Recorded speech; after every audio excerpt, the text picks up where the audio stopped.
Hola a todos, bienvenidos a mi canal. Aquí compartiremos historias que han dado giro al mundo. Si te gusta lo que oye, no olvides suscribirte y acompañarme en esta aventura. Comencemos. El que en Jesús cree, no es condenado, pero el que no cree, ya ha sido condenado, porque no ha creído en el nombre del unigénito Hijo de Dios. Juan 3:18. Los mellos de los guandules, o alias los mellos del tambor, eran dos hermanos gemelos oriundos del barrio Los Guandules en Santo Domingo, se convirtieron en figuras notorias dentro del mundo delictivo de la República Dominicana. Vinculados a diversas actividades criminales, como robos y todo tipo de actividades delictivas, su fama creció no solo por los delitos que se les atribuían, sino también por la violencia asociada a su entorno. El barrio que los vio crecer, conocido por sus altos índices de criminalidad, fue escenario de múltiples enfrentamientos entre pandillas. Influenciado por la gente Chucky. Juan Carlos Prado y Carlos Juan Prado nacieron alrededor del año 2002, provenían de una familia humilde del barrio Los Guandules, uno de los barrios más marginados de Santo Domingo. Crecieron en un entorno marcado por la pobreza, la violencia y la falta de oportunidades. Desde muy temprana edad, estuvieron expuestos a la realidad dura de los guandules, un sector conocido por sus altos índices de criminalidad y su escaso acceso a servicios básicos. La infancia de los mellos fue en parte triste porque tuvieron pérdidas de familiares queridos, su vida transcurrió entre calles, con pocas opciones para el desarrollo social o educativo, en un ambiente donde las pandillas y el crimen organizado tenían una fuerte presencia. Como muchos jóvenes de su entorno, enfrentaron la presión de sobrevivir en un lugar donde las oportunidades laborales y educativas eran limitadas, mientras el crimen organizado reclutaba a chicos desde muy temprana edad. La falta de acceso a una educación de calidad y la ausencia de programas sociales efectivos los dejó vulnerables a la influencia de figuras delictivas como Nano el Sicario, Jeffrey, Abel y otros malones del barrio. Los mellos vieron que en la criminalidad se presentaba como una salida rápida para obtener recursos. En lugar de oportunidades para superarse, encontraron en las calles un medio de supervivencia que, con el tiempo, los llevó a involucrarse en actividades ilícitas. Desde su adolescencia, comenzaron a ser conocidos en su comunidad por su participación en actos delictivos, lo que los llevó a ganarse una reputación en el mundo criminal. Esta vida les ofreció un tipo de reconocimiento dentro del barrio. Influenciado por la gente Chucky. Juan Carlos Prado y Carlos Juan Prado nacieron alrededor del año 2002, provenían de una familia humilde del barrio Los Guandules, uno de los barrios más marginados de Santo Domingo. Crecieron en un entorno marcado por la pobreza, la violencia y la falta de oportunidades. Desde muy temprana edad, estuvieron expuestos a la realidad dura de los guandules, un sector conocido por sus altos índices de criminalidad y su escaso acceso a servicios básicos. La infancia de los mellos fue en parte triste porque tuvieron pérdidas de familiares queridos, su vida transcurrió entre calles, con pocas opciones para el desarrollo social o educativo, en un ambiente donde las pandillas y el crimen organizado tenían una fuerte presencia. Como muchos jóvenes de su entorno, enfrentaron la presión de sobrevivir en un lugar donde las oportunidades laborales y educativas eran limitadas, mientras el crimen organizado reclutaba a chicos desde muy temprana edad. La falta de acceso a una educación de calidad y la ausencia de programas sociales efectivos los dejó vulnerables a la influencia de figuras delictivas como Nano el Sicario, Jeffrey, Abel y otros malones del barrio. Los mellos vieron que en la criminalidad se presentaba como una salida rápida para obtener recursos. En lugar de oportunidades para superarse, encontraron en las calles un medio de supervivencia que, con el tiempo, los llevó a involucrarse en actividades ilícitas. Desde su adolescencia, comenzaron a ser conocidos en su comunidad por su participación en actos delictivos, lo que los llevó a ganarse una reputación en el mundo criminal. Esta vida les ofreció un tipo de reconocimiento dentro del barrio. Los menores sin control. Los mellos desde los 15 años, andaban en malos pasos, se juntaban con Pilón, Bombo, y todo el corillo de matones. Sus motivaciones en la vida eran tener mucho dinero y mujeres. Se reunían en la calle Esperanza de su barrio con gente Chucky, los cuales los involucraban en los delitos. Los mellos fueron aprendiendo de personas mayores a meterse a casas y a manipular armas que se obtenían de los robos.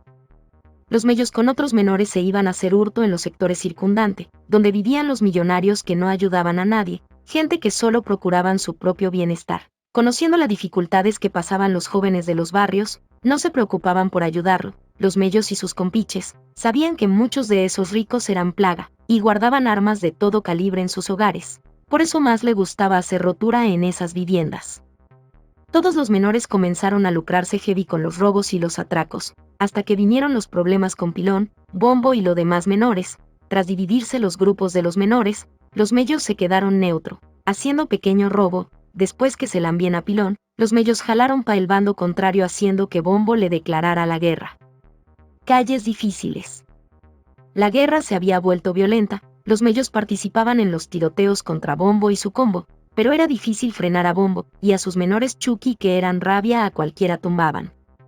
Un día a Bombo le informaron que los mellos querían acostarlo, noticia que no le gustó a Bombo, el cual fue al barrio de los mellos, con Gianmarco el cual era un sanguinario, que se había bajado un tro de gente, le frenó a los mellos, y sacó una 30 le zumbó un pal de rafagazo a los mellos, pero su tío fue el que recibió la lluvia de plomo, porque estaba en el medio y pagó los platos rotos. Los mellos se salvaron de milagro.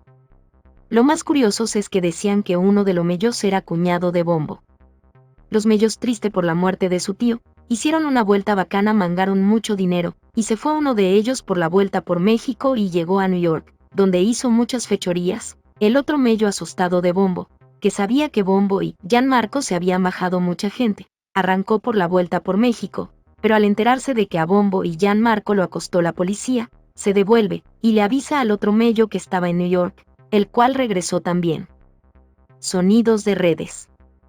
Los mellos, después de su travesía por tierras lejanas, forman una banda llamada Frialdad, dedicada a cometer toda clase de delitos. Los mellos empezaron a volverse odioso en su propio pueblo, no respetaban a nadie. Por cualquier cosa ponían en 29 al que le cayera mal, se habían dedicado al intercambio de armas con otros jóvenes.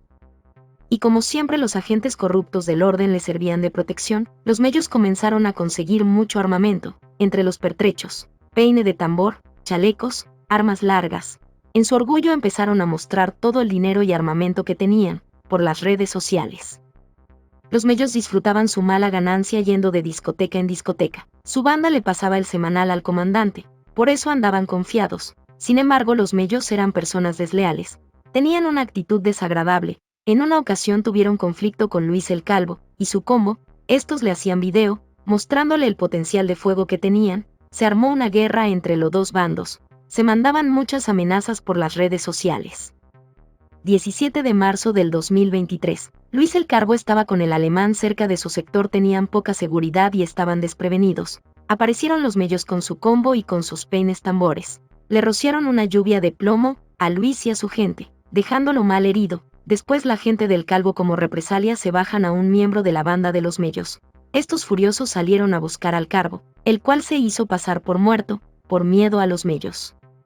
Ese atentado no le gustó a los policías corruptos, porque no se le consultó. Por consiguiente le hicieron a los mellos una ficha policial por ese atentado, y se expidió una orden de arresto número 0056, por el supuesto homicidio de Luis Manuel del Orbe, apodado Luis el Calvo, y la herida de bala ocasionada a Antonio Benítez Ortega, alemán. Los mellos tuvieron muchos enfrentamientos, con muchas bandas, en varias ocasiones salieron heridos, hubieron personas que le predicaban de Cristo, pero los mellos no hacían caso, estaban cegados por el poder que ostentaban. Se le veía a los mellos hacer videos con mesas llenas de dineros, y muchas armas, todo le estaba marchando bien, hasta el momento que pasó la tragedia de la joven. Confianza que destruye. Eran las 9 de la noche, de un sábado de abril, de 2023. Edgar Nova, mejor conocido como Buda, estaba sentado frente a su residencia, en el sector Los Guandules. Al parecer Buda tuvo algún problema en el pasado, que no lo había resuelto. En otro lado cerca de Buda estaba Carla, una joven de 14 años jugando con sus amigos. De repente aparecen un par de individuos, comenzaron a rociarle plomo a Buda, y sin darse cuenta le pegaron 2 en la cabeza a la joven Carla. Se van los matones contento pensando que terminaron su cometido, pero no se dieron cuenta que había cámara, y que fueron grabados cometiendo el hecho. Ese suceso se le atribuyó a los mellos, aunque otros dicen que no fueron ellos. La cuestión fue que al comenzar a sonar el caso en las redes y los medios, los mellos fueron acusados como los únicos responsables del fatídico suceso, fueron perseguidos tenazmente hasta lograr acabarlos. A los mellos los oficiales honestos le hizo el llamado para que se entregaran y no quisieron, mejor decidieron esconderse. Al ver los oficiales corruptos que los mellos no le estaban cooperando, y que estaban muy caliente, decidieron darle caza para silenciarlo, comenzaron a apretar a miembros de la banda. Uno de la banda decidió cooperar dándole la ubicación exacta donde estaban los mellos. Viernes 5 de mayo de 2023. Los mellos estaban en una propiedad de Omar Solís, ubicada en el sector Ribera del Caribe, del distrito municipal El Valiente, en Boca Chica. Estaban haciendo inventario de todo lo que tenían. De repente le avisan que la policía se estaba acercando a la propiedad. Junto a los mellos hay varias personas. Todos están de acuerdo que cuando lleguen los monos lo van a recibir a plomo. Cuando los oficiales llegan al patio de la propiedad, los mellos comenzaron a rociarle plomo. Los oficiales se refugian en sus vehículos y comenzaron a repeler el ataque, hiriendo a Omar Solís en una pierna. Uno de los compañeros de los mellos, al ver a Omar herido, se hizo el loco, cogió lo cuarto y brincó por una ventana, se mandó con todo lo cuarto y dejó a los mellos involucrado en el tiroteo. Uno de los mellos, al ver la mala jugada de su amigo, trató de perseguirlo, pero fue alcanzado por varias ráfagas disparadas por los agentes. Al ver el otro mello a su hermano caído, gritó fuerte y reaccionó con gran violencia, dejando pisar su arma, vaciando todo el peine. El mello se quedó sin balas y se rindió, pero los policías corruptos, en vez de agarrarlo vivo, entraron y lo explotaron, silenciándolo para siempre. Los mellos anduvieron duro por par de meses. Por más que se le habló de buscar de Dios, ellos insistieron en permanecer en el bajo mundo. Se volvieron muy odiado por su comunidad. Fueron jóvenes muy violentos, que con cuidado había que acercársele, porque disparaban primero y después preguntaban. Tanto dinero y sonido que consiguieron para ser víctimas de los corruptos. No quisieron agarrarlo vivos para que pagaran por todas las fechorías que hicieron. Juan 6:35. Jesús les dijo: Yo soy el pan de vida. El que a mí viene, nunca tendrá hambre, y el que en mí cree, no tendrá sed jamás. La autocracia del mundo vive sin importarle la vida del pobre. Los políticos le prometen un mundo lleno de fantasía cuando quieren que le den su voto. Cuando lo consiguen, se olvidan de los barrios marginados, llevando a la juventud a elegir la delincuencia. Por eso vemos tantas desgracias en el mundo. Las familias pudientes se olvidan del menesteroso. Sin embargo, hay esperanza en Cristo Jesús, el cual nos brinda paz, amor, sabiduría para hacer lo correcto y no caer en los caminos torcidos. Reflexionemos y permitamos que Él nos ayude. El like y suscribirte para más contenido. Déjame tus comentarios abajo y cuéntame qué te gustaría ver en el futuro. Hasta la próxima.